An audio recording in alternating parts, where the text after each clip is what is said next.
estrecho de Georgia. Este será el escenario del horripilante descubrimiento de 7 pies humanos separados del cuerpo. Todos ellos metidos en zapatillas deportivas serán entregados a las autoridades a lo largo de un periodo de 2 años. Este caso desconcertará a las autoridades y a los científicos durante los próximos años y acaparará el interés de la prensa internacional. El 20 de agosto de 2007, una chica y su familia están de visita en Columbia Británica. En la playa de la isla Yereday, ella encuentra varias zapatillas de deporte. Coge una y al tirar del calcetín que aún lleva dentro, descubre con sorpresa que contiene un pie humano. Llama a su familia, que inmediatamente avisa a la policía. En estas regiones costeras, la protección civil es competencia de la Real Policía Montada del Canadá, que se encarga de cualquier asunto sospechoso. Amy Linto es la portavoz de la Policía Montada. Al llegar a la escena, pedimos al laboratorio criminalista que haga una identificación forense. Registran la escena del crimen, redactan un informe, toman fotos y vídeos de la escena, y luego nuestros investigadores también buscan por la orilla y hablan con los testigos.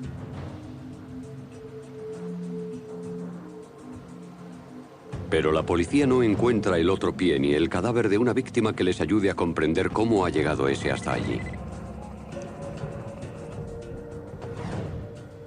Casi una semana después, a unos 50 kilómetros al sur, en la isla Gabriola, una pareja está de excursión junto al mar. De repente, ven una zapatilla de deporte con la lazada hecha. Le dan la vuelta y ven que un pie sobresale. Inmediatamente llaman a la policía.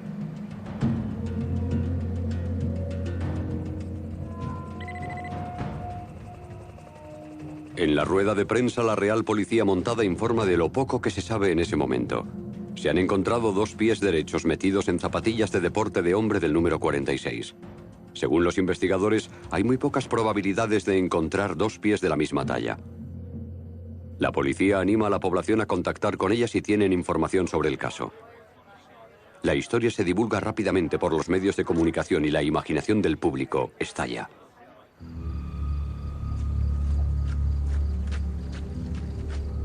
Surgen las preguntas.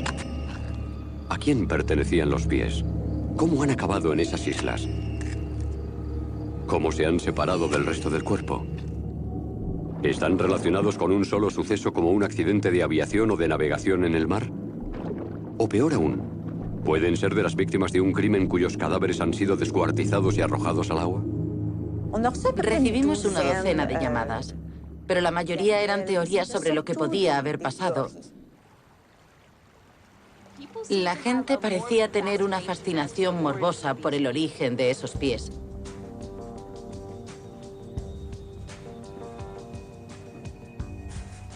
Lo primero que hay que hacer es identificar a la víctima. Es el primer paso. Posteriormente, la identificación nos aclarará un poco más si tenemos que abrir una investigación criminal o no. La Policía Montada envía los 2 pies derechos a la Oficina Forense de Columbia Británica, responsable de un aspecto totalmente distinto de la investigación. Allí se intenta, por diversos métodos científicos, extraer el máximo de información de estos pies misteriosos. Los departamentos de policía se encargan de buscar actos delictivos. Buscan un hecho criminal, investigan un delito potencial, mientras que el servicio forense se encarga de investigar los hechos. Nosotros somos responsables no solo de la identificación del fallecido, sino también de saber cuándo ha muerto, dónde ha muerto, cómo ha muerto y con qué medios. Clasificamos la muerte como natural, suicidio, accidente, homicidio o indefinida. Si solo tienes un pie, ¿cómo es que solo tienes un pie? El patólogo puede ayudar a veces a determinar si hay señales de traumatismos o una amputación del pie, del resto del cuerpo, con algún instrumento. Cuando se encuentra un pie dentro de un zapato en una playa, evidentemente no sabemos mucho sobre él de inmediato, y de eso se encarga la investigación. A partir de ahí recurrimos a varios expertos diferentes. Un antropólogo puede ser muy valioso. Puede que haya insectos en el calcetín y en ese caso un entomólogo también puede sernos muy útil.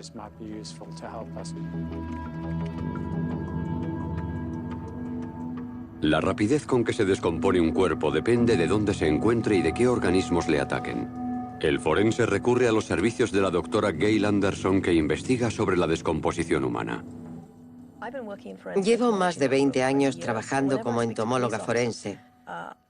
Siempre que hablo con la policía puedo mostrar qué tipo de investigación realizo y cómo se aplica en la investigación real de un homicidio. Lo que siempre me preguntan es lo que pasa cuando un cadáver está en el agua.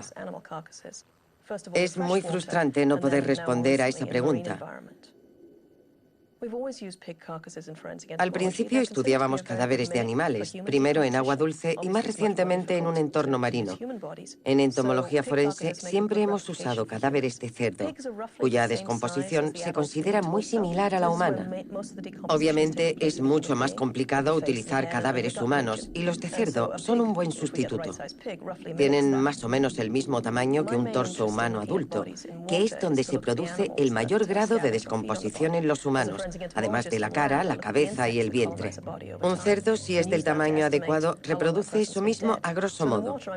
Lo que más me interesa al examinar cadáveres en el agua es analizar los animales carroñeros que se alimentan de ellos. Como entomóloga forense, en tierra estudio los insectos que colonizan un cuerpo a lo largo del tiempo y empleo esa información para determinar cuánto tiempo lleva muerta esa persona. En el agua trato de hacer lo mismo, solo que en realidad no estudio los insectos, sino otros animales de la misma familia, del mismo grupo, antrópodos como los cangrejos, las gambas y cosas así. En experimentos en aguas poco profundas he encontrado cadáveres descompuestos sobre una roca muy distintos de los que se descomponen en la arena, aunque solo los separen unos metros. La oficina forense también recurre a los servicios de un experto en ADN para hacerse una imagen mejor de este extraño caso. Cuando se completa la autopsia es cuando extraemos una muestra de ADN que se envía a un laboratorio. Puede que tenga que hacer varias pruebas hasta generar un perfil. Que extraigamos una muestra no quiere decir que vayamos a obtener ADN. Es muy complicado generar perfiles a partir de restos descompuestos. Los investigadores piden ayuda al Departamento de Ciencias Forenses del Instituto Tecnológico de Columbia Británica.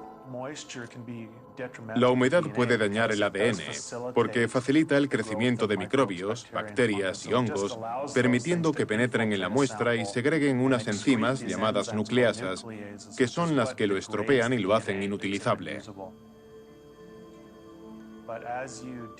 Al descomponerse, los tejidos blandos se deshacen y junto con ellos se deshace también el ADN. Entonces, en los casos difíciles, hay que recurrir a los tejidos duros, que duran más, y por tanto protegen mejor el ADN que contienen. Hay que repetir las pruebas si no tenemos éxito la primera vez. A veces tenemos que volver a empezar y tomar una muestra mayor del hueso. Como el ADN no se degrada al mismo ritmo en todo el cuerpo, algunos huesos pueden no tener nada y en otros puede haber restos. Mientras los especialistas analizan los pies en busca de pistas sobre su procedencia, la Real Policía Montada investiga los acontecimientos que podrían haber provocado la muerte de las víctimas. Empiezan con todos los accidentes ocurridos en los años anteriores en las aguas de la costa sur de la Columbia Británica. También investigamos todos los accidentes, como barcos que se hubieran hundido o aviones que se hubieran estrellado. En concreto, hubo un accidente de aviación en 2005 en la isla Quadra y algunos de los pasajeros muertos nunca se encontraron.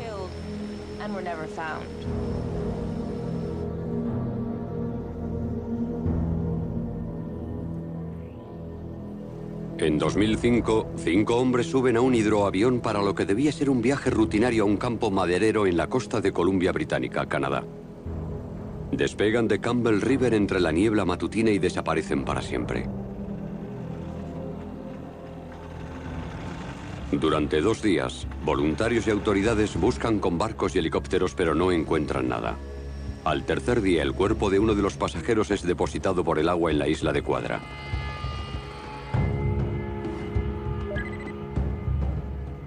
Cinco meses después, se recupera el avión a 240 metros de profundidad. Desgraciadamente, el piloto y los otros 3 pasajeros no están a bordo. 2 años después del accidente, las familias de los desaparecidos oyen la noticia de que el agua ha dejado 2 pies en la orilla, a solo 100 kilómetros de distancia. Recobran la esperanza e ilusionados entregan muestras de ADN a la policía montada que serán comparadas con los perfiles genéticos obtenidos de los restos.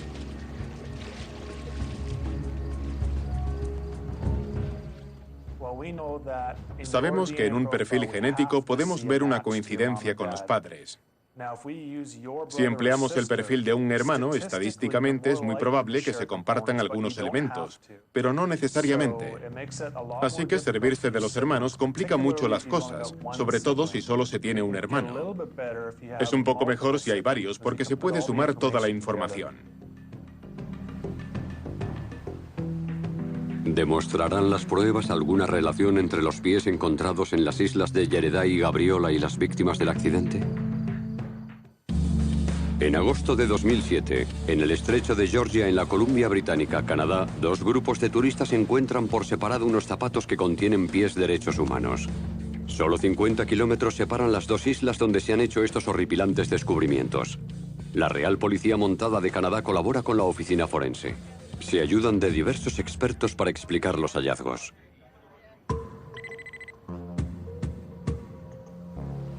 El 8 de febrero de 2008, 2 guardabosques encuentran otro pie derecho metido en una zapatilla deportiva. Este espantoso hallazgo tiene lugar en la isla Valdés, a unos 10 kilómetros de la isla Gabriola, donde se encontró el segundo pie. Ya son 3 pies derechos de hombre en menos de 6 meses.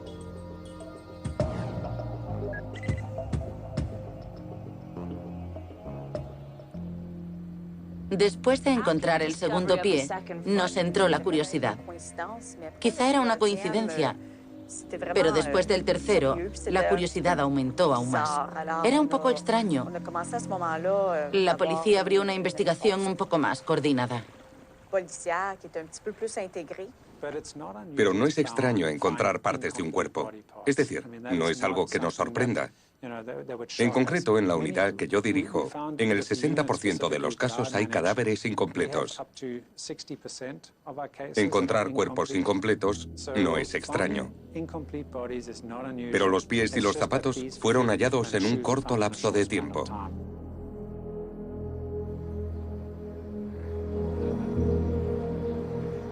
La gente está ansiosa por saber la identidad de los restos. Las especulaciones aumentan. ¿Pertenecen los pies a las víctimas del accidente de avión de la isla de Quadra? ¿O son de las víctimas de otro accidente totalmente distinto? El forense ha determinado que no hay señales de traumatismos ni de amputación de los pies. Entonces, ¿cómo se han separado del cuerpo?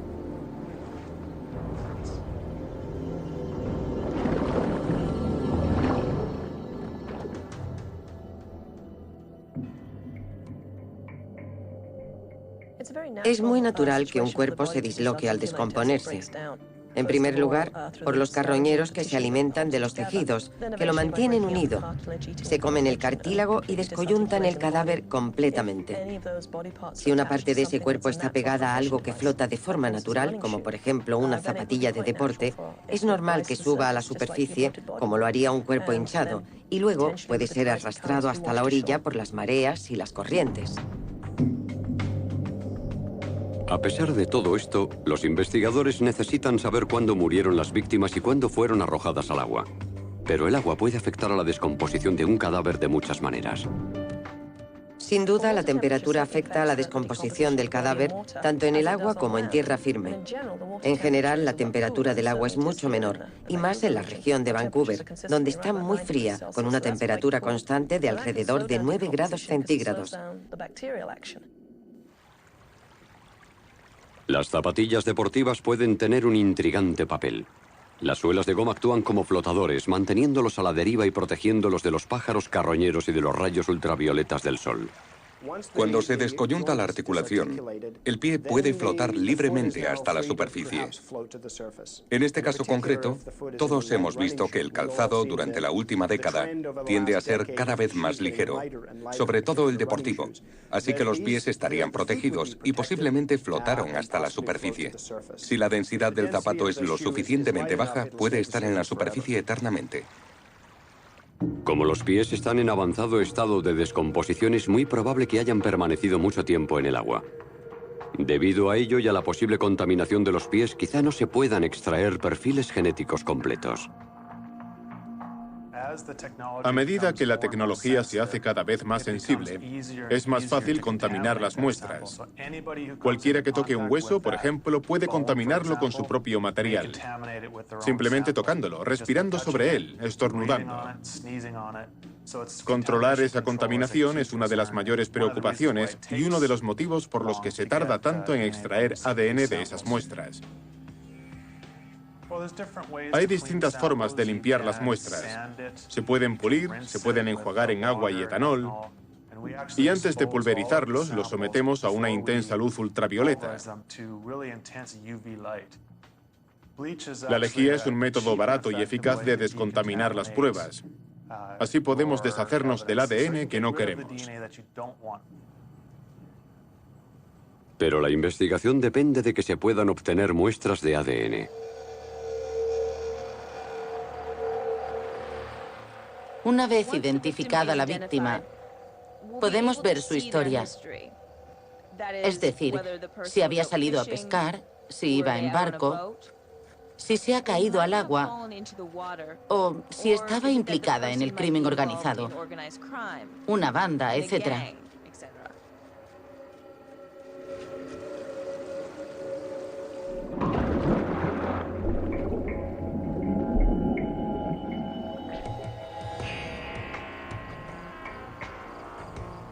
La obligación de la oficina forense es determinar si la muerte se ha producido por causas naturales, es un suicidio o un homicidio.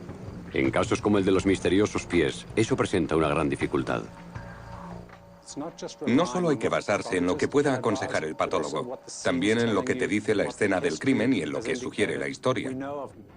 Muchos accidentes, aviones que se estrellan y accidentes de barco, dejan personas desaparecidas. Y tenemos que establecer prioridades. Siempre existe la posibilidad de que haya sido arrastrada por las corrientes hasta el punto en el que se encontraron.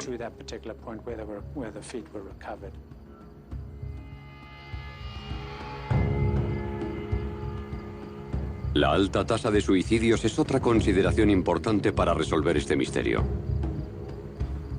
Vancouver se encuentra a orillas del río Fraser y tiene muchos puentes que unen el norte y sur.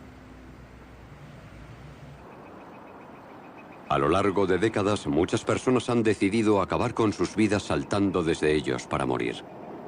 Otra cuestión es si los pies pueden relacionarse con los de hombres desaparecidos en la zona metropolitana de Vancouver. Muchos de ellos han estado en el agua o cerca de ella.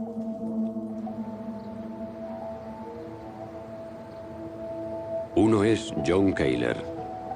Su furgoneta fue hallada cerca del lago Steve, que desagua en el río Fraser. Estaba en marcha, con la puerta abierta, la radio encendida, el limpiaparabrisas en marcha y su teléfono móvil sobre el asiento.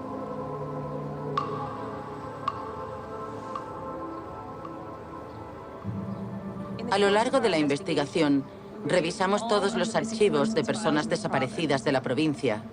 Se ordenaron siguiendo unas prioridades y se entregaron a los investigadores para ver si podían encontrar más pistas.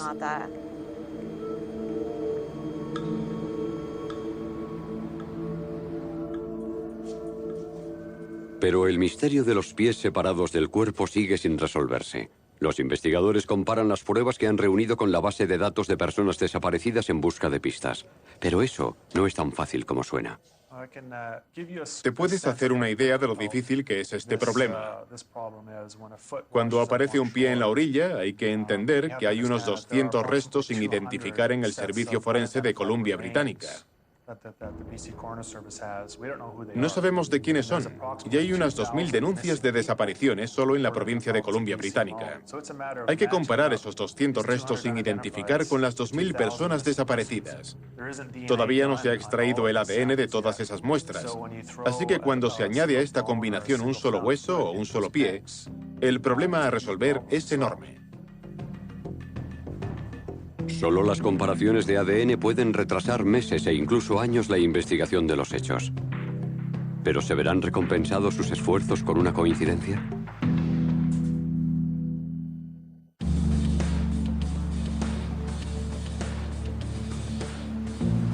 En un lapso de 6 meses se han encontrado 3 pies derechos de hombre separados del cuerpo dentro de zapatillas deportivas en 3 islas distintas del estrecho de Georgia, Columbia Británica, Canadá. Las teorías se multiplican. Son víctimas de suicidios, de accidentes marítimos o navegación, o pueden ser de la creciente violencia relacionada con las bandas. Algunos creen que los pies pueden pertenecer a las víctimas de un accidente de aviación ocurrido cerca de la isla de Quadra 2 años antes. Posteriormente se recuperó el avión siniestrado. No había pasajeros a bordo. Los cinturones de seguridad no estaban abrochados, lo que sugiere que las víctimas fueron despedidas del avión antes del choque.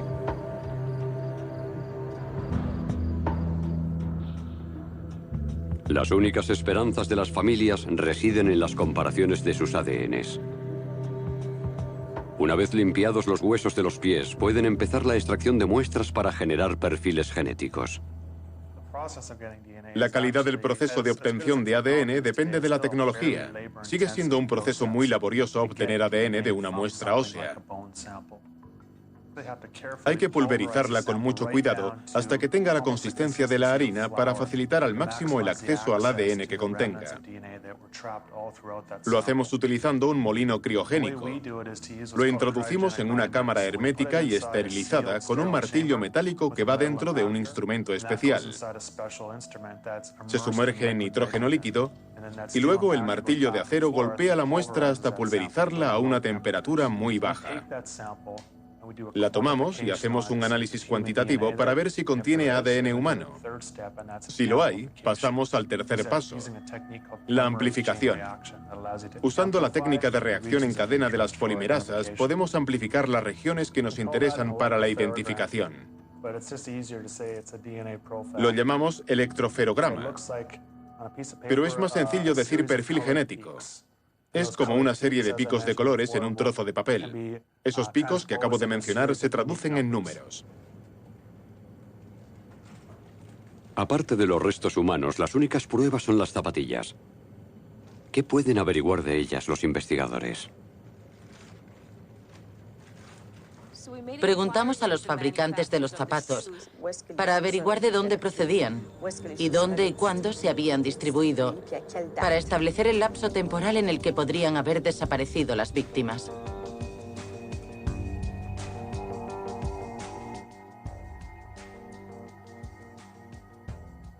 Los zapatos pueden decirnos muchas cosas. Por ejemplo, tienen una fecha de fabricación, y eso nos da unos parámetros temporales para empezar. Se puede comenzar a buscar personas desaparecidas en un periodo de tiempo determinado. Los zapatos pueden aportar muchas cosas, la talla y si eran de hombre o de mujer, aunque no se pueda descartar el sexo. Pero nos aporta información y puede ayudarnos a completar el perfil de la persona que creemos que ha desaparecido.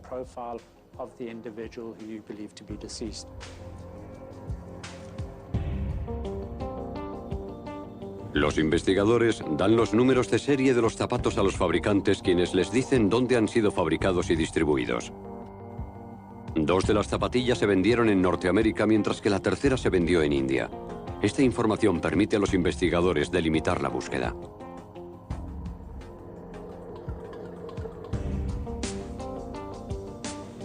El largo proceso de generar los perfiles genéticos de los 3 pies se ha completado. Pero ese es solo el primer paso de la identificación. Cuando obtienes el perfil genético, lo único que sabes es el sexo del individuo. A menos que tengas algo con qué compararlo, no sirve de nada.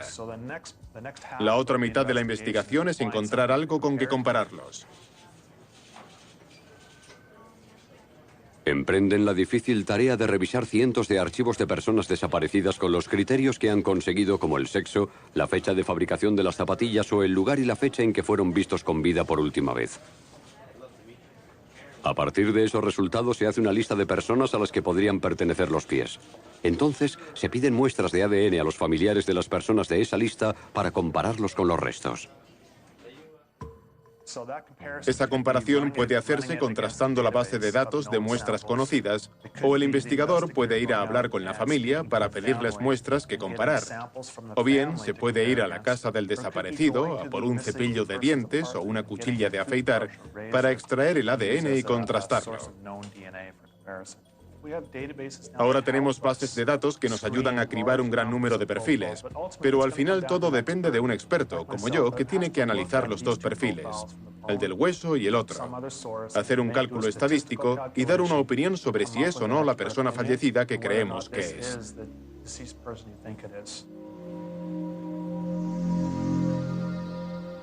Mientras Dean Hildebrand compara los resultados con la base de datos de ADN, se amplía el caso de los pies desconocidos.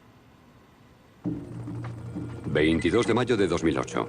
Un hombre pasea a su perro en la isla de Kirkland, cerca del aeropuerto de Vancouver. Kirkland es un pequeño islote deshabitado en el delta del río Fraser. Está a unos 40 kilómetros de la isla de Valdés, donde se encontró el tercer pie 3 meses antes. Una zapatilla de deporte con un calcetín dentro llama la atención del perro. El hombre mira dentro del calcetín y descubre un pie humano. Este es el cuarto pie derecho en 9 meses. Sin embargo, es el primero de una mujer. El hecho de que sean todos pies derechos, ¿es una coincidencia? Las especulaciones aumentan.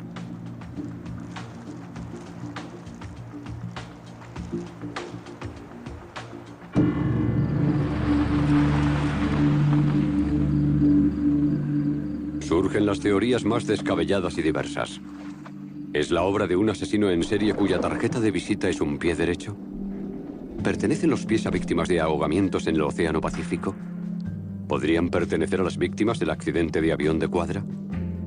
¿O quizás sean de una de las miles de personas desaparecidas en la Columbia Británica? ¿Darán respuesta a estas preguntas las comparaciones de ADN?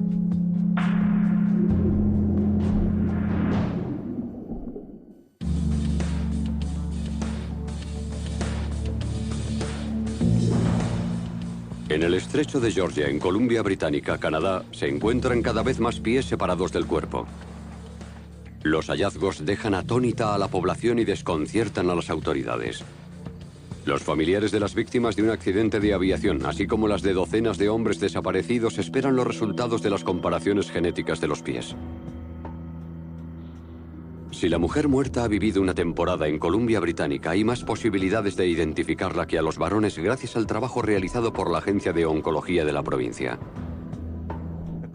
Lo más parecido a un depósito de muestras conocidas de ADN que tenemos es la Agencia de Oncología de la Columbia Británica.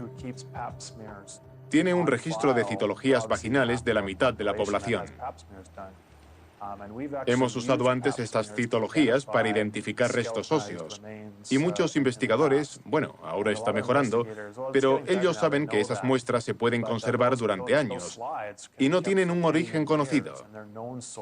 Son muestras médicas de la mitad de la población. Pero ninguna citología del archivo sirve para identificar el pie de mujer. 16 de junio de 2008. Una pareja ha salido a dar un paseo por delta en la isla de Wesham, Columbia Británica, Canadá. Flotando en el agua junto a la orilla descubren el quinto pie en menos de un año. Esta isla se encuentra a menos de 1 kilómetro de Kirkland, donde se descubrió el cuarto pie. No sería extraño que ambos coincidieran. Este pertenece a un hombre como los otros 3, pero es el primer pie izquierdo. Era muy extraño lo de los pies derechos y su procedencia, y en cierto modo fue un pequeño alivio que apareciera también un pie izquierdo. Desde un punto de vista científico, no creo que podamos decir que el pie derecho tenga ninguna característica especial que lo distinga del izquierdo. Simplemente eso era lo que había. La investigación desvela que uno de los zapatos se ha vendido en la India. Esto plantea 2 preguntas. ¿De dónde proceden esos pies? ¿Y cómo llegaron al estrecho de Georgia? Los investigadores recurren a oceanógrafos para ayudarles a resolver el misterio. El doctor Richard Dewey tiene su propia teoría. No creemos que vengan de mar abierto y hayan acabado en nuestras orillas. La dinámica del océano no confirma esa hipótesis. En este sentido, podemos delimitar la investigación a un marco local. El estrecho de Georgia está bastante lejos, y la corriente superficial, donde los pies habrían hecho la mayor parte de su viaje, va hacia afuera, hacia el Océano Pacífico. Es poco probable que procedieran de un origen remoto. No, eran de la zona. Pero saber que los pies proceden de esta zona no ayuda mucho a la investigación. El río Fraser tiene 1.375 kilómetros de longitud y el estrecho de Georgia es una región de 6.800 kilómetros cuadrados, más de 100 veces la isla de Manhattan. Un área enorme donde investigar. Hay muchas corrientes circulando simultáneamente y el estrecho de Georgia es una cuenca muy grande afectada por las mareas. La cantidad de agua vertida por el río Fraser en el estrecho de Georgia es enorme y tiene un importante efecto en la corriente superficial. Toda esa agua dulce entra en el estrecho de Georgia y afecta a las corrientes. El aporte del río Fraser acentúa las corrientes que rodean la ensenada y hace que las cosas floten durante semanas y meses, dispersándolas.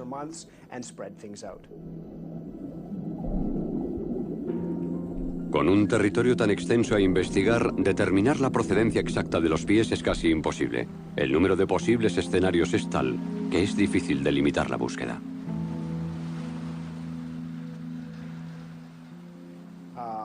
Puede parecer sorprendente que los pies se encontraran en distintas playas, pero en realidad si tiras unas tablas, ocurrirá lo mismo. Acabarán apareciendo en todas las orillas. Por fin llegan los resultados. Por desgracia, el ADN de los pies no coincide con ninguna de las muestras aportadas por los familiares de las víctimas del accidente de avión ni con las de los hombres desaparecidos en la Columbia Británica. La investigación ha hecho algunos progresos, pero no exactamente hacia donde todos esperaban. Han descubierto que el tercer pie y el quinto pertenecen al mismo hombre. Lo curioso de estos pies es el hecho de que no aparecieran todos juntos, sino diseminados geográficamente por todo el estrecho de Georgia y a lo largo de un prolongado periodo. Resultó que los dos pies del mismo cadáver aparecieron en diferentes orillas y separados por meses. Los pies pueden aparecer separados por semanas o por poco tiempo. Si tardan semanas, entran en corrientes distintas, con distintos vientos y en momentos diferentes de la temporada. Pero aunque aparezcan relativamente cerca en el tiempo, las corrientes son muy complejas. Las cosas pueden distanciarse en el tiempo días o semanas. Al final, el viento las empuja a la orilla. Las olas, el viento y los restos flotantes de la superficie acaban allí. Y por eso quizá no sorprende tanto que los pies de un mismo cadáver aparezcan en orillas opuestas, con varios meses de diferencia.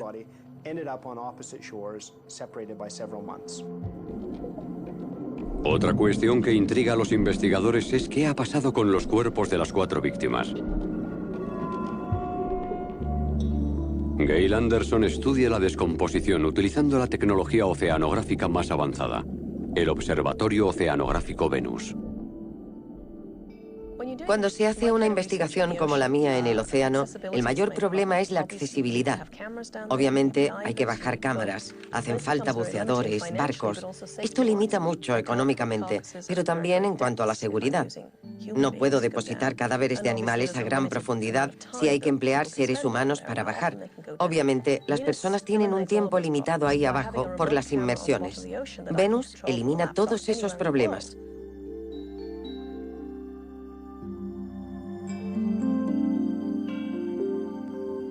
Richard Dewey es el director asociado de investigación en el proyecto Venus de la Universidad de Victoria. Básicamente, la infraestructura con la que cuenta el observatorio es una estación litoral que aporta energía y comunicación con los elementos submarinos. Es lo que llamamos un nodo, un centro de control subacuático. Ahí es donde conectamos los instrumentos, de donde sacan la energía, y tienen una conexión de red hasta la estación de la orilla. El cable marino y el nodo nos aportan una infraestructura permanente en el fondo. Luego vamos bajando instrumentos y conectándolos al nodo. Lo hacen por medio de Internet, con la universidad donde almacenamos los datos. El equipo principal de investigadores son científicos marinos, oceanógrafos y geólogos marinos.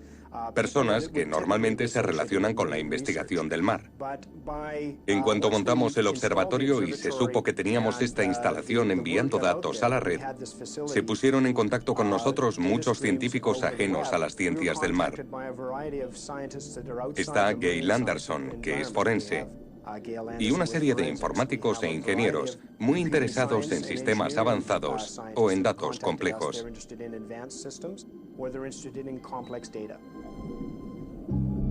Gail Anderson hace experimentos con cadáveres de cerdos. Son un sustituto ideal de los humanos porque son omnívoros, tienen relativamente poco pelo y un tamaño parecido al del torso humano adulto. Con el primer cadáver de cerdo que usé en el proyecto Venus a 100 metros, un tiburón arrancó un gran trozo de carne el segundo día. En esa zona expuesta se concentró casi toda la actividad. Los cangrejos, las gambas, todo se concentró allí. Con el segundo cadáver no atacó ningún tiburón hasta después de 2 semanas de empezar la descomposición. Toda la actividad se concentró en la zona del vientre. Se produjo la descomposición a causa de la actividad bacteriana. Se deposita un tercer cadáver de cerdo a una profundidad mucho menor. En el tercer caso había un nivel de oxígeno mucho menor, así que los animales más grandes, como los cangrejos, no conseguían llegar hasta el cadáver. El cerdo no sufrió daños durante varios meses hasta que aumentó el oxígeno. Los carroñeros atacaron casi todos los tejidos de los cadáveres unos 21 o 23 días después de depositarlos a cientos de metros, mucho más que a menor profundidad. Pero para ver cómo se desarticulan los huesos y desaparece todo el cartílago en esas circunstancias, han de pasar de 40 a 43 días. Independientemente de la profundidad a la que se ha hundido la víctima, es probable que una multitud de organismos vivos atacaran el cadáver. Seguramente las zapatillas de deporte protegieron los pies y los hicieron flotar hasta la superficie. El 18 de junio de 2008 se descubre otro pie dentro de un zapato deportivo en Tai Sped, cerca de la isla de Quadra. El zapato es entregado a la oficina forense, que rápidamente determina que este hallazgo es falso. El examen de un patólogo determina que unos bromistas han metido en el zapato la pata de un animal para desesperación de las familias de las víctimas del accidente de aviación. Ahora el forense tiene 5 pies que pertenecen a 4 víctimas sin identificar. ¿Tienen estas personas algo en común? ¿Son víctimas de un mismo accidente o la presa de un siniestro asesino?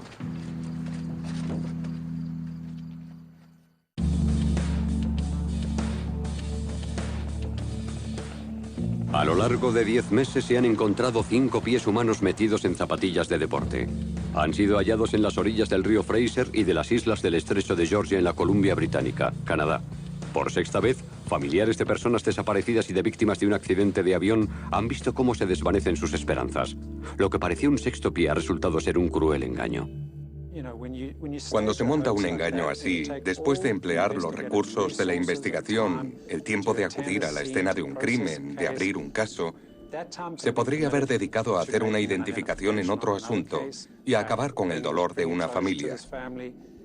Es devastador para todos. Se ponen en alerta en cuanto oyen que se han encontrado más restos humanos. Todos esperan la llamada, esperan lo peor. Y se provoca una tremenda tensión en las familias. Las autoridades siguen desconcertadas. Los investigadores no han sido capaces de identificar ninguno de los restos y no han encontrado ningún indicio que los relacione con un delito.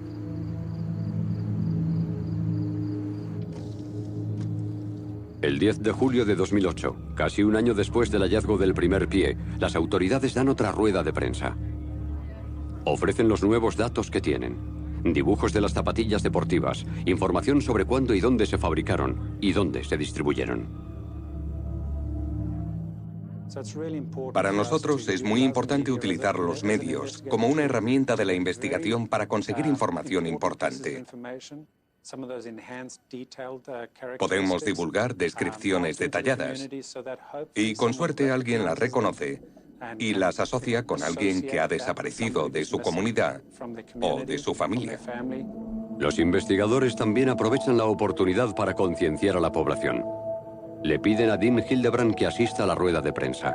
Habla de las limitaciones de las pruebas estandarizadas usadas para el análisis forense de ADN, llamadas STR por sus siglas en inglés, Short Tandem Repeats o microsatélites. En nuestro ADN, evidentemente, hay mucha información. Es decir, el ADN nos dice de qué raza somos, el tono de la piel, el color de los ojos y el cabello. Esa información está ahí. Sin embargo, el ADN que buscamos en la ciencia forense, ese STR, lo único que nos dice es el sexo.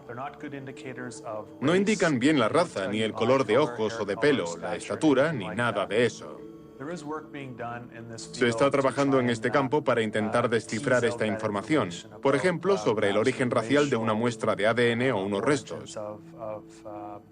También hay preguntas habituales de la policía cuando encuentran una mancha de sangre en la escena de un crimen. ¿Qué nos puede decir del agresor? No sabemos nada de la persona que ha dejado esto. Sí que podemos decirles si es hombre o mujer, pero ¿puede saberse el color de la piel, de los ojos, del pelo? Esta información teóricamente está ahí, pero todavía no se accede a ella de forma rutinaria.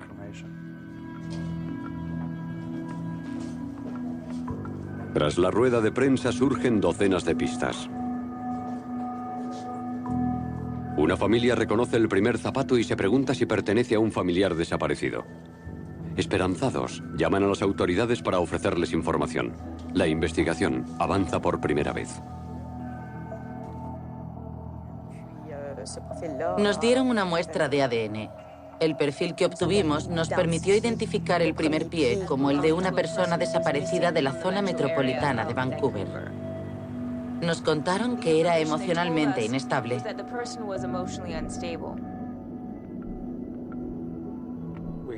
Habíamos logrado una identificación, y eso era muy importante para la familia, evidentemente, pero también porque pudimos hacernos una idea de las circunstancias que rodearon esa muerte. El 21 de octubre de 2008, un piragüista realiza otro descubrimiento. Pero esta vez no es un zapato, sino el cuerpo de John Kayler flotando en el lago Steve, casi un año después de su desaparición. Sus pies están intactos. Entonces, el 11 de noviembre de 2008, mientras pasea cerca de Finslow a orillas del río Fraser, una pareja encuentra un zapato deportivo, azul y blanco. Contiene un pie izquierdo del 37,5 que pertenece a una mujer. La oficina forense relaciona el sexto pie con el cuarto encontrado 6 meses antes en la isla de Kirkland, situada justo al otro lado del río Fraser. Con este descubrimiento son 6 pies pertenecientes a 4 personas.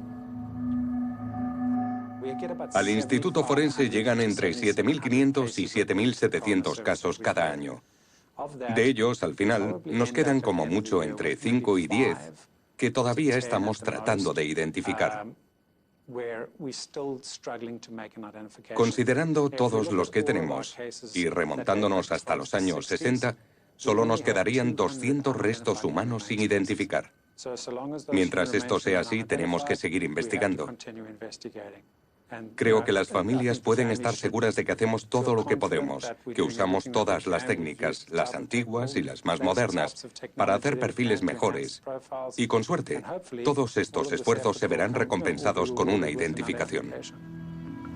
El 27 de octubre de 2009, 2 hombres que pasean por la orilla del río Fraser a unos kilómetros corriente arriba de donde se han hecho los 3 últimos descubrimientos encuentran el 7º pie. El agua lo ha arrastrado hasta la orilla de la Columbia Británica en 2 años. La investigación de los pies sin cuerpo continúa.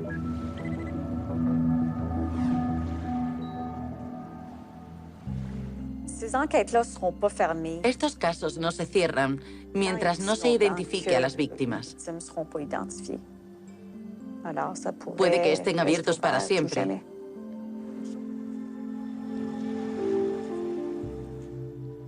Pero una cosa es segura. Antes de estos incidentes, la gente se encontraba zapatos en la playa y la mayoría pasaba de largo. Ahora, y creo que eso me incluye a mí, si paseamos por una playa o por la orilla y vemos un zapato, seguramente nos pararemos y miraremos dentro. Las aguas del río Fraser y del estrecho de Georgia siguen guardando sus secretos. Quizá algún día